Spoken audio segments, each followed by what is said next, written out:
If you're planning a trip but feel nervous about your next flight, you're not alone. Research reveals up to 40% of people experience some form of flight anxiety.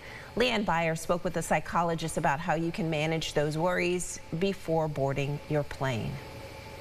I'm sure a lot of us have been feeling a bit anxious to fly recently. I was nervous getting on the plane. I'll be honest, I was nervous, but I still got on the plane. Dr. Harvell Bowman with James Madison University highlighted that the root cause of flight anxiety for most people often comes from a feeling of not being in control.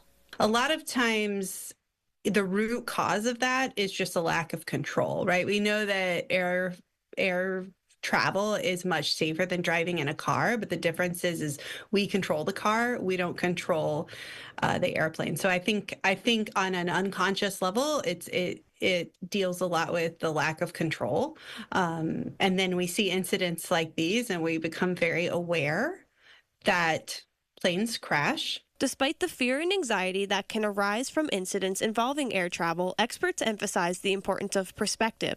Dr. Harvell Bowman explains that while these events are unsettling, they ultimately lead to improvements in safety. Unfortunately, the thing to remember about air incidents is that each time one happens, it makes air travel safer. And so while it is unpleasant and definitely not ideal to have them happen, each time we learn something, and each time safety gets better.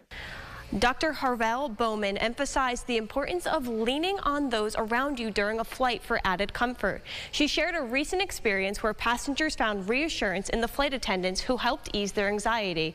Ultimately, she reminded everyone that air travel remains one of the safest modes of transportation.